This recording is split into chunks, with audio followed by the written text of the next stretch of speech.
Okay, folks, let's look at the test you took today about evolution and adaptations. First question. Study the graph and show the percentage of variation for a specific trait in four populations, W, X, Y, and Z. Y has the most variations. Given the fact each population is the same size, they inhabit similar environments, which population has the greatest potential to survive? Ones that survive the most have the most variation. It would have to be Y. Greater diversity, greater the chance of surviving. Most likely to happen to a species if the environment changes more quickly than it can adapt, it's going to die. Sadness. It's true. Here's a drawing, shows these wonderful things. The increased use of coal in 19th century England, industrial revolution time, made buildings have black dust. This, after a while, there became a more frequency of having the dark colored moths. Why? Because there was soot everywhere from the beautiful coal. That means these would blend in, these would stand out, these are eaten. Dark colored allowed them to hide from predators. That's an adaptation. Okay. Below represents, first of all, we know that there is no artificial selection. That's weird. So murderize both of those. Then we can figure out these other options here of whether it makes any sense or not. So through natural selection, horses acquired traits and produces changes that were then passed off to the offspring. They don't acquire traits. It's not like getting some land from your relatives. But through natural selection, favorable traits were passed off to the offspring. And that allowed the evolution of the horse. That makes perfect sense. Okay. Which is the best sign of the abilities of an organism to survive and reproduce? The behavior? No. Physical traits? No. But if your offspring survive long enough to reproduce, that means that they are going to survive. Okay. Study the skeletal arrangements of two-winged organisms. Several children argue with me over this one. That's okay. Okay. What term describes the structures of the pterosaur and the bat? You can see they both have wings. Wings is a function. Anything to do with having the same function has to be analogous. Okay? And it can't be homologous because homologous tells us they have the same structure. See those little weird claw-like things? There's one right there. Then there's one here with womp, womp, womp, little segmentations. This one has four different finger-like protrusions like a bat does. This looks like a Batman. Okay? Same function, analogous. Okay?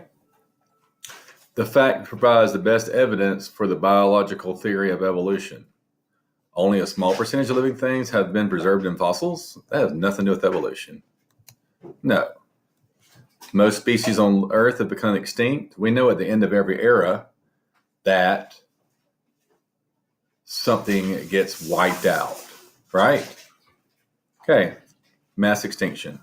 Fossils are found in sedimentary rock. Okay, whoop-de-doo. Simpler life can be found in more complex. Okay, that means anything. Okay? Biological evolution tells us that most species have become extinct. That is not true. Okay. But we do know, hold on.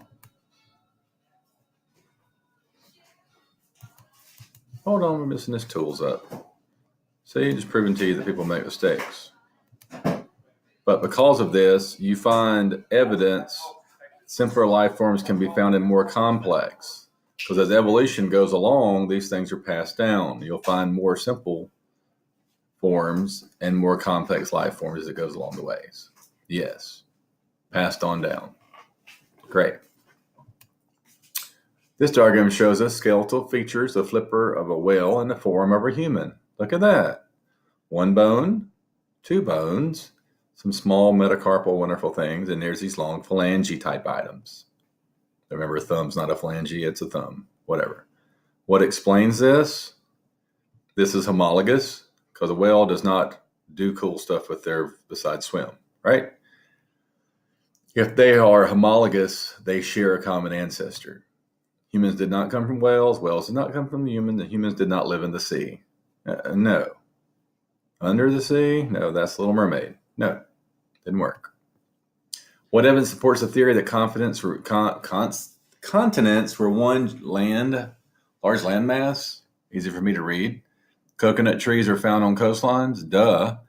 Minerals like gold and copper are found worldwide? Okay. Continents share a similar climate? These all things don't mean anything as far as, okay, yes, this is truth. Whoop-de-doo. But similar fossils have been found on different continents, like the west coast of Africa and the east coast of South America. You can find similar fossils if you dig down deep enough. Hooray, because they used to be together. In the Pangaea. Darwin made famous observations of finches on the islands in the Galapagos. The birds are believed to have come from only one population, separated on the islands with differing habitats. The birds changed. The beaks of the birds on the island with lots of seeds had a beak that could break through the seeds. Birds in the islands with lots of insects were able to eat it easier with those kinds of things. How did the beaks come to match the food in their environment so well? Birds with the right beaks for the food supply had more offspring. That makes sense. If you can eat, you live long enough to reproduce. Hooray. Predators on the islands eliminated the birds with the wrong beaks. We don't know anything about that. Food supply changed to match the birds' beaks. That's ridiculous. Birds migrated. Nobody says about migration. The best answer is the birds with the right beaks for the food supply had more offspring. Last but not least, which phrase best defines natural selection? Elimination of weaker organisms by the strongest organisms. That sounds like predation. Survival organisms best adapt to the environment. Eliminations of the smallest organisms by the largest organisms. Not necessarily. We know that cockroaches and bacteria live everywhere. Survival of organisms that occupy a very large area in the environment. No. One that talks about natural selection is survival organisms that best adapt to the environment. If you're a snowshoe hare and you live in the Arctic, you will have white fur, you will blend in, and you might survive. If you have black or brown hair, you're probably going to be the first one targeted. So, able to adapt to the environment is the best answer. Okay, good luck.